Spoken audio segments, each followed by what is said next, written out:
فذكر بالقرآن من يخاف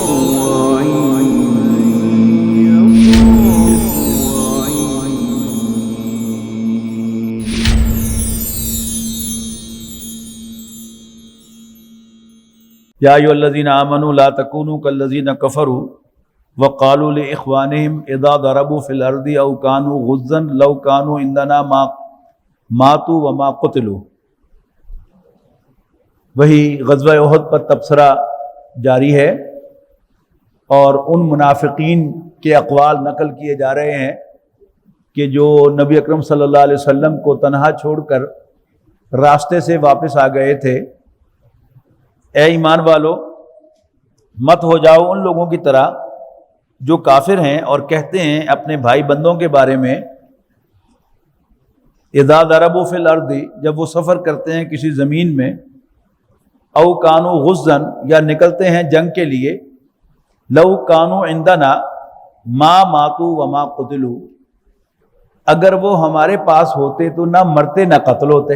لیجعل اللہ ذلک حسرۃ فی قلوبہم، ایسی بات کرنے کا نتیجہ یہ ہے کہ بنا دیا ہے اللہ نے اس کو حسرت کا سبب ان کے دلوں میں۔ واللہ یحیی و یمیت، حقیقت یہ ہے کہ اللہ تعالیٰ ہی زندگی عطا کرتا اور موت سے دوچار کرتا ہے۔ واللہ بما تعملون بصیر، اور اللہ تعالیٰ تمہاری تمام حرکتوں کو دیکھ رہا ہے۔ وَلَئِن قُتِلْتُمْ فِي سَبِيلِ اللَّهِ أَوْ مُتْتُمْ، اور اگر تم قتل کر دیے جاؤ اللہ کے راستے میں یا تمہیں موت آ جائے، لَمَغْفِرَةٌ مِّنَ اللَّهِ وَرَحْمَةٌ خَيْرٌ مِّمَّا يَجْمَعُونَ، تو دنیا میں جو بھی مال و متاع جمع کیا جاتا ہے اللہ تعالیٰ کی جانب سے بخشش اور رحمت اس سے کہیں بہتر ہے۔ وَلَئِن مُتُّمْ أَوْ قُتِلْتُمْ لَإِلَى اللَّهِ تُحْشَرُونَ، یقیناً خواہ تم مر جاؤ یا قتل ہو جاؤ، بہرحال اللہ ہی کے حضور تم سب پیش کیے جاؤ گے۔ فَبِمَا رَحْمَةٍ مِّنَ اللَّهِ لِنْتَ لَهُمْ، تو یہ اللہ کی کتنی بڑی رحمت ہے کہ لِنْتَ لَهُمْ، آپ ان کے لیے بڑے لینیٹ واقع ہوئے ہیں۔ وَلَوْ كُنْتَ فَظًّا، اور اگر آپ بھی روڈ ہوتے، غلیظ القلب اور سخت دل ہوتے۔ یہ نرم دل کیا الٹ ہے۔ نرم دل کون ہوتا ہے؟ جو کسی کو مصیبت میں دیکھ کر بھر آئے، جو کسی کی تکلیف کا خیال رکھے، وہ کیا ہے؟ وہ نرم دل ہے۔ اور اس کا الٹ کون ہے؟ سخت دل، کہ جو کسی بھی حالت میں کسی کو ایکسکیوز نہیں کرتا، کسی کو چھٹی نہیں دیتا، کسی کی معذرت قبول نہیں کرتا۔ No you have to be here. یہ کیا ہے؟ یہ سخت دل ایٹیٹیوڈ ہے کسی بھی کمانڈر کا۔ نبی اکرم صلی اللہ علیہ وسلم ایک بہترین کمانڈر ہیں، بہترین مینیجر ہیں، بہترین امیر ہیں، اور آپ انتہائی کائنڈ واقع ہوئے ہیں۔ اس میں کوئی شک نہیں کہ نبی اکرم صلی اللہ علیہ وسلم اللہ کے رسول ہیں، اور آپ کی ایک یونیک حیثیت ہے جو کسی اور کو حاصل نہیں تھی۔ لیکن یہ بات واضح کی جا رہی ہے کہ نبی اکرم صلی اللہ علیہ وسلم نے صحابہ کا کوآپریشن، صحابہ کی محبت ارن کی ہے اپنے اچھے رویے کی وجہ سے۔ اللہ تعالیٰ کی مہربانی ہے کہ آپ ان کے لیے بڑے رحم دل واقع ہوئے ہیں۔ اللہ کا رسول ہونے کے باوجود اگر آپ بھی روڈ ہوتے اور سخت دل ہوتے، لَنْفَضُّوا مِنْ حَوْلِكَ، تو یہ لازماً آپ کے گرد سے چھٹ جاتے۔ لہذا 3 انسٹرکشن نوٹ کیجئے گا۔ فَاعْفُ عَنْهُمْ، آپ ان سے درگزر کیجئے، اوور لک کیجئے، اگنور کیجئے ان کی حرکتوں کو۔ وَاسْتَغْفِرْ لَهُمْ، اور ان کے لیے بخشش مانگیے۔ وَشَاوِرْهُمْ فِي الْأَمْرِ، اور فیصلوں میں ان سے مشورہ کیجئے۔ اب یہ ساری جو انسٹرکشنز ہیں یہ کس کانٹیکسٹ میں ہو رہی ہیں ذرا نوٹ کیجئے۔ یعنی وہ 35 صحابہ جنہوں نے ڈسپلن کی خلاف ورزی کی اور اس کے نتیجے میں 70 صحابہ شہید ہوئے. لیکن سیرت النبی میں آپ کو کہیں نہیں ملے گا کہ نبی اکرم صلی اللہ علیہ وسلم نے ان 35 صحابہ کے خلاف کوئی ایکشن لیا یا ایون کوئی جواب طلبی بھی کی. کہیں پڑھا آپ نے؟ یعنی آپ یوں کہیں کہ اگر کوئی ایکشن نہیں لینا تھا تو اور پھر کون ہوگا جس کے خلاف ایکشن لیا جائے گا؟ 70 صحابہ ہی شہید نہیں ہوئے، خود نبی اکرم صلی اللہ علیہ وسلم بھی شدید زخمی ہوئے. آپ کی رخسار کی ہڈی کا فریکچر ہوا، آپ کے دندان مبارک شہید ہوئے، آپ کے ہیلمٹ کی کڑی جو تھی آپ کے رخسار میں پیوست ہوئی، خون کا فوارہ چھوٹا، آپ بے ہوش ہوئے، اس کے باوجود کوئی جواب طلبی نہیں. تو فَبِمَا رَحْمَةٍ مِّنَ اللَّهِ لِنتَ لَهُمْ، یہ اللہ کی مہربانی ہے کہ آپ ان کے لیے بڑے لینیٹ واقع ہوئے ہیں. اور اگر آپ بھی روڈ ہوتے اور سخت دل ہوتے تو یہ آپ کو چھوڑ کے بھاگ جاتے. اس کا مطلب کیا ہوا کہ جب امیر کی اطاعت کی آپ احادیث پڑھتے ہیں یا قرآن مجید میں آپ دیکھتے ہیں کہ وَأَطِیعُوا اللَّهَ وَأَطِیعُوا الرَّسُولَ وَأُولِي الْأَمْرِ مِنْکُمْ، اللہ کا کہنا مانو، اللہ کے رسول کا کہنا مانو، اور اپنے میں سے جو ذمہ دار ہیں ان کا کہنا مانو. جب معلوم ہوتا ہے تو پھر ہلنے کی کوئی گنجائش نہیں ہے. لیکن یہ بات اس ریفرنس سے حضور صلی اللہ علیہ وسلم کے حوالے سے واضح ہو رہی ہے کہ صرف ان حدیث کی بنیاد پر کہ امیر کی اطاعت فرض ہے، امیر جو ہے وہ اپنے ساتھیوں کے سر پر سوار ہو جائے، ان کے ساتھ سختی کرے، ان کی مصیبت کا خیال نہ رکھے، ان کی تکلیف کا خیال نہ رکھے، ان کو ایکسکیوز نہ کرے، تو پھر زیادہ دیر تک لوگ اس کے ساتھ لگے نہیں رہیں گے اس لیے کہ وہ امیر ہے.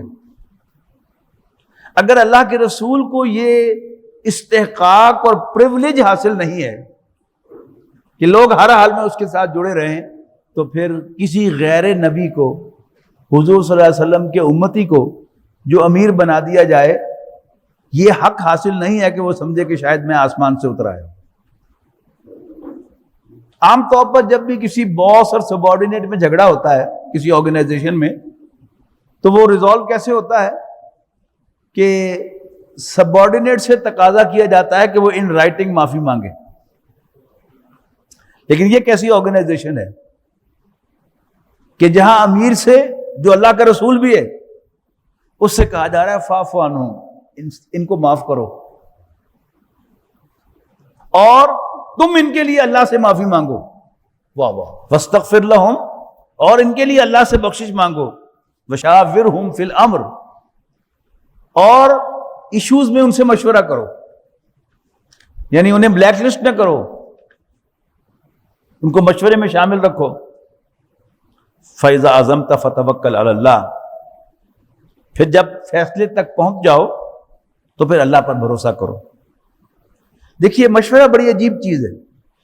جو آدمی سیلف سینٹرڈ ہوتا ہے اور اپنے آپ کو بڑی شے سمجھتا ہے، وہ بڑا اسٹریٹ ہوتا ہے، ایک ہی رائے ہوتی ہے، اس پر جازم ہوتا ہے.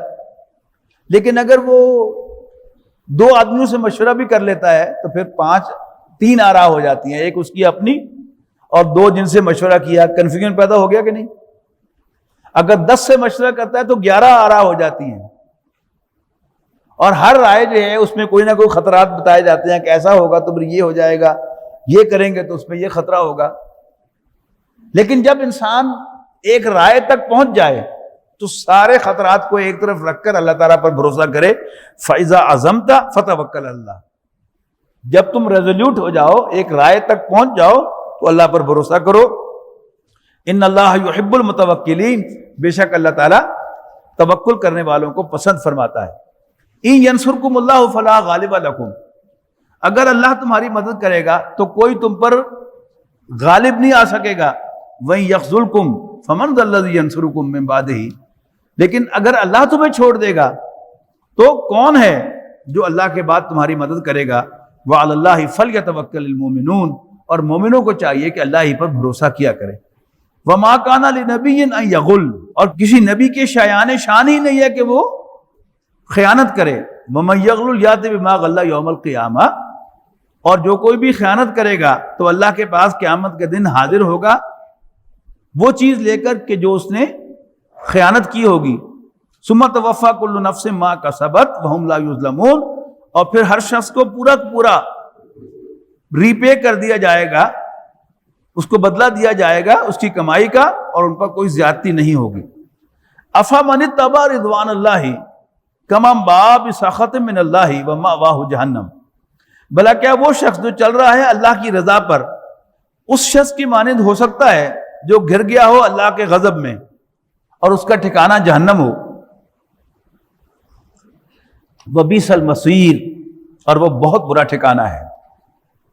ہم درجات عند اللہ، ان کے اللہ کے ہاں بے شمار درجے ہیں۔ واللہ بصیر بما یعملون، اور جو کچھ بھی وہ کر رہے ہیں اللہ تعالیٰ اسے دیکھ رہا ہے۔ لقد من اللہ علی المؤمنین اذ بعث فیہم رسولا من انفسہم، اللہ تعالیٰ نے مومنوں پر بڑا احسان فرمایا جب اس نے ایک پیغمبر مبعوث فرمایا خود انہی میں سے، یتلو علیہم آیاتہ ویزکیہم، جو انہیں اللہ کی آیات پڑھ پڑھ کر سناتا ہے صلی اللہ علیہ وسلم، ویزکیہم، اور ان کا تزکیہ کرتا ہے، ویعلمہم الکتاب والحکمہ، اور انہیں کتاب و حکمت کی تعلیم دیتا ہے، وَإِن كَانُوا مِن قَبْلُ لَفِي ضَلَالٍ مُبِينٍ، اور اس سے پہلے وہ کھلی گمراہی میں تھے۔ اب نوٹ کیجئے گا تیسری مرتبہ اب یہ چار نبی اکرم صلی اللہ علیہ وسلم کے کام زیر بحث آ گئے کہ نبی اکرم صلی اللہ علیہ وسلم امت کے ساتھ کیا کرتے ہیں، انہیں اللہ کی آیات پڑھ پڑھ کر سناتے ہیں، ان کا تزکیہ فرماتے ہیں اور انہیں کتاب و حکمت کی تعلیم دیتے ہیں۔ اولما اصابتکم من مصیبت، کیسا نہیں ہوا کہ جب پہنچی کوئی مصیبت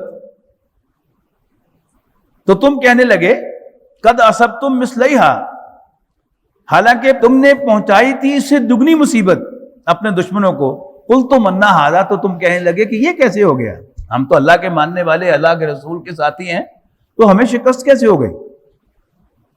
قل ھو من عند انفسکم، اے نبی ان پر واضح کر دو کہ یہ تمہاری اپنی لائی ہوئی ہے، ان اللہ علی کل شیء قدیر، بے شک اللہ تعالیٰ ہر چیز پر قادر ہے۔ وما اصابکم یوم التقى الجمعان فباذن اللہ ولیعلم المؤمنین، اور جو نقصان پہنچا تمہیں اس دن جب ٹکرائیں دو فوجیں، تو وہ نقصان پہنچا اللہ کے حکم سے، اور اس لیے بھی کہ دیکھ لے اللہ ان کو جو مومن ہیں، ولیعلم الذین نافقوا، اور اللہ تعالیٰ پہچان لے منافقوں کو بھی۔ وقیل لهم تعالوا، اور انہیں کہا گیا تھا تعالوا، آؤ، قاتلوا فی سبیل اللہ، اللہ کے راستے میں جنگ کرو، اب ادفعوا، یا دفاع کرو۔ قالوا لو نعلم قتالا، تو انہوں نے کہا کہ اگر واقعی ہم جانتے کہ لڑائی ہے، لاتبعناکم، تو ہم ضرور تمہاری پیروی کرتے۔ ہم للکفر یومئذ اقرب منہم للایمان، یہ لوگ اس روز کفر سے زیادہ قریب تھے ایمان کے مقابلے میں۔ یقولون بافواہہم، وہ اپنے منہوں سے کہتے ہیں ما لیس فی قلوبہم، جو ان کے دلوں میں نہیں ہے۔ واللہ اعلم بما یکتمون، اور جو کچھ وہ چھپاتے ہیں دلوں میں اللہ تعالیٰ اس کو خوب جانتا ہے۔ الذین قالوا لاخوانہم، وہ لوگ کہ جنہوں نے اپنے بھائیوں سے کہا، وقعدوا، جبکہ خود بیٹھے رہے گھروں میں، لو اطاعونا، اگر انہوں نے ہماری بات مانی ہوتی، ما قتلوا، تو وہ یہاں قتل نہ ہوتے۔ قل فادرؤوا عن انفسکم الموت ان کنتم صادقین، اے نبی ان سے کہو اچھا ٹال کر دکھاؤ تم اپنی جانوں سے موت کو اگر تم سچے ہو۔ ولا تحسبن الذین قتلوا فی سبیل اللہ امواتا بل احیاء عند ربہم یرزقون، اور ہرگز نہ سمجھنا ان لوگوں کو جو اللہ کے راستے میں قتل ہو جائیں کہ وہ مردہ ہیں، وہ زندہ ہیں، اپنے رب کے پاس رزق پا رہے ہیں۔ فرحین بما آتاہم اللہ من فضلہ، شاداں و فرحاں، خوش و خرم اس پر جو ان کے رب نے ان کو عطا فرمایا ہے۔ وَيَسْتَبْشِرُونَ بِالَّذِينَ لَمْ يَلْحَقُوا بِهِمْ مِنْ خَلْفِهِمْ، اور مطمئن ہیں ان لوگوں کے بارے میں جو ابھی نہیں پہنچے ان کے پاس ان کے پچھلوں میں سے۔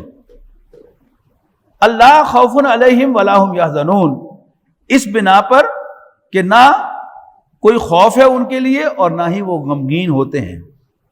یستبشرون بنعمت من اللہ، وہ مطمئن ہے اللہ کے انعام پر، وفضل، اور اس کی مہربانی پر، وان اللہ لا یضیع اجر المؤمنین، اور یہ کہ اللہ تعالیٰ مومنوں کے اجر کو ضائع نہیں کرے گا۔ الذین استجابوا للہ والرسول من بعد ما اصابهم القرح، وہ ایمان والے جنہوں نے لبیک کہا اللہ اور اس کے رسول کی پکار پر، اس کے بعد بھی کہ وہ زخم کھا چکے تھے، یعنی زخموں سے چور تھے، لیکن اس کے باوجود انہوں نے نبی اکرم صلی اللہ علیہ وسلم کا دفاع کیا، اپنے سینوں کو چھلنی کرایا، نبی اکرم صلی اللہ علیہ وسلم تک کوئی تیر نہیں پہنچنے دیا، یہ ان کا ذکر ہو رہا ہے۔ للذین احسنوا منہم واتقوا اجر عظیم، ان لوگوں کے لیے جنہوں نے بہتر کارکردگی دکھائی ان میں سے اور اللہ سے ڈرتے رہے، بہت بڑا اجر ہے۔ الذین قال لهم الناس ان الناس قد جمعوا لكم فاخشوهم فزادهم ایمانا، یہ وہ ہیں کہ کہا تھا ان سے لوگوں نے کہ بہت لوگ جمع ہو رہے ہیں تمہارے مقابلے کے لیے، لہذا ڈرو ان سے۔ اس کے باوجود ان کے ایمان میں اضافہ ہوا، اس بات میں ان کے ایمان میں اضافہ کیا۔ وَقَالُوا حَسْبُنَا اللَّهُ وَنِعْمَ الْوَكِيلُ، اور وہ پکار اٹھے کہ اللہ ہمارے لیے کافی ہے اور وہ بہترین کارساز ہے۔ فَانْقَلَبُوا بِنِعْمَةٍ مِّنَ اللَّهِ وَفَضْلٍ لَمْ يَمْسَسْهُمْ سُوءٌ وَاتَّبَعُوا رِضْوَانَ اللَّهِ، نتیجہ یہ نکلا کہ لوٹے وہ اللہ تعالیٰ کا انعام لے کر اور اس کا فضل حاصل کر کے، نہ پہنچا انہیں کوئی نقصان، اور وہ چلے اللہ تعالیٰ کو خوش کرتے ہوئے۔ واللہ ذو فضل عظیم، اور اللہ تعالیٰ بڑے فضل والا ہے۔ انما ذالکم الشیطان یخوف اولیاءہ، یہ جو شیطان ہے یہ اپنے دوستوں کو ڈراتا رہتا ہے۔ فلا تخافوہم وخافونی ان کنتم مومنین، تو اے مسلمانوں تم ان سے نہ ڈرو، شیطان کے دوستوں سے، بلکہ مجھ سے ڈرو اگر تم واقعی مومن ہو۔ ولا يحزنك الذين يسارعون في الكفر، نہ پریشان کریں تمہیں اے نبی صلی اللہ علیہ وسلم وہ لوگ کہ جو کفر میں بھاگ دوڑ کر رہے ہیں۔ انہم لن يضروا اللہ شیئا، یقیناً وہ اللہ کا کچھ نہیں بگاڑ سکتے۔ یرید اللہ اللہ یجعل لہم حظا فی الآخرۃ، اللہ چاہتا ہے کہ نہ رکھے ان کے لیے کوئی حصہ آخرت میں۔ ولہم عذاب عظیم، اور ان کے لیے بہت بڑا عذاب ہے۔ ان الذین اشتروا الکفر بالایمان لن یضروا اللہ شیئا، یقیناً وہ لوگ جنہوں نے ایمان کے بدلے کفر خریدا ہے وہ اللہ کا کچھ نہ بگاڑیں گے۔ وَلَهُمْ عَذَابٌ عَلِيمٌ، اور ان کے لیے ایک دردناک عذاب ہے۔ وَلَا يَحْسَبَنَّ الَّذِينَ كَفَرُوا أَنَّمَا نُمْلِي لَهُمْ خَيْرٌ لِأَنفُسِهِمْ، ہرگز گمان نہ کریں وہ لوگ جنہوں نے کفر کو اختیار کیا ہے کہ یہ جو مہلت ہم انہیں دے رہے ہیں یہ ان کے لیے کوئی خیر کی بات ہے۔ انما نملی لہم لیزدادوا اثما، ہم ان کی رسی دراز کر رہے ہیں تاکہ وہ گناہ میں اور آگے بڑھیں۔ وَلَهُمْ عَذَابٌ مُهِينٌ، اور ان کے لیے ایک توہین آمیز عذاب ہے۔ مَا كَانَ اللَّهُ لِيَذَرَ الْمُؤْمِنِينَ عَلَى مَا أَنْتُمْ عَلَيْهِ حَتَّى يَمِيزَ الْخَبِيثَ مِنَ الطَّيِّبِ، نہیں ہے اللہ ایسا کہ چھوڑ دے مومنوں کو اس حالت میں کہ ہو تم جس میں حتیٰ یمیز الخبیث من الطیب، یہاں تک کہ وہ ناپاک کو پاک سے علیحدہ کر دے۔ وما کان اللہ لیطلعکم علی الغیب، اور نہیں ہے کہ اللہ مطلع کرے تم پر غیب پر، ولکن اللہ یجتبی من رسلہ من یشاء، ہاں اللہ تعالیٰ چن لیتا ہے اپنے رسولوں میں سے جسے چاہے، یعنی غیب کی خبریں دینے کے لیے۔ فآمنوا باللہ ورسلہ، پس تم مانو اللہ اور اس کے رسولوں کو۔ وَإِن تُؤْمِنُوا وَتَتَّقُوا فَلَكُمْ أَجْرٌ عَظِيمٌ، اور اگر تم ایمان رکھو گے اور اللہ سے ڈرو گے تو تمہارے لیے بہت بڑا اجر ہوگا۔ وَلَا يَحْسَبَنَّ الَّذِينَ يَبْخَلُونَ بِمَا آتَاهُمُ اللَّهُ مِنْ فَضْلِهِ، اور ہرگز نہ گمان کریں وہ لوگ کہ جو بخل کرتے ہیں اس میں جو اللہ نے ان کو عطا کیا ہے، کہ ایسا کرنا ان کے لیے اچھا ہے۔ بل هو شر لهم، اصل میں یہ ان کے لیے برا ہے۔ سَيُطَوَّقُونَ ما بخلوا بھی یوم القیامہ، ان کے لیے ضرور طوق بنا کر ڈالا جائے گا ان کی گردنوں میں اس چیز کو کہ جس کے دینے میں وہ بخل کرتے تھے۔ یوم القیامہ، قیامت کے دن، وللہ میراث السماوات والارض، اور آسمانوں اور زمین کی میراث اللہ ہی کی ہے۔ واللہ بما تعملون خبیر، اور جو کچھ بھی تم کرتے ہو اللہ تعالیٰ اس سے باخبر ہے۔ لقد سمع اللہ قول الذین قالوا ان اللہ فقیر ونحن اغنیاء، یقیناً سن لی اللہ نے ان لوگوں کی بات کہ جو کہتے ہیں کہ اللہ تو محتاج ہے اور ہم غنی ہیں۔ سنکتب ما قالوا وقتلهم الانبیاء بغیر حق، یہ قول کس کا تھا؟ اہل کتاب کا، اور انہوں نے کئی نبیوں کو قتل کیا ہوا ہے۔ اب اس کا جواب دیا جا رہا ہے سنکتب ما قالوا، ہم لکھ لیں گے جو کچھ بھی وہ کہہ رہے ہیں، وقتلهم الانبیاء بغیر حق، اور ان کا نبیوں کو قتل کرنے کی حرکت اس کو بھی ہم نوٹ کر رہے ہیں۔ وَنَقُولُ، اور ہم ان سے کہیں گے ذُوقُوا عذاب الحریق، دیکھتی ہوئی آگ کا مزہ چکھو۔ ذَلِكَ بِمَا قَدَّمَتْ أَيْدِيكُمْ، یہ وہ ہے جو تم نے اپنے ہاتھوں سے آگے بھیجا تھا۔ وَأَنَّ اللَّهَ لَيْسَ بِظَلَّامٍ لِّلْعَبِيدِ، اور یہ کہ اللہ تعالیٰ بندوں پر زیادتی کرنے والا نہیں ہے۔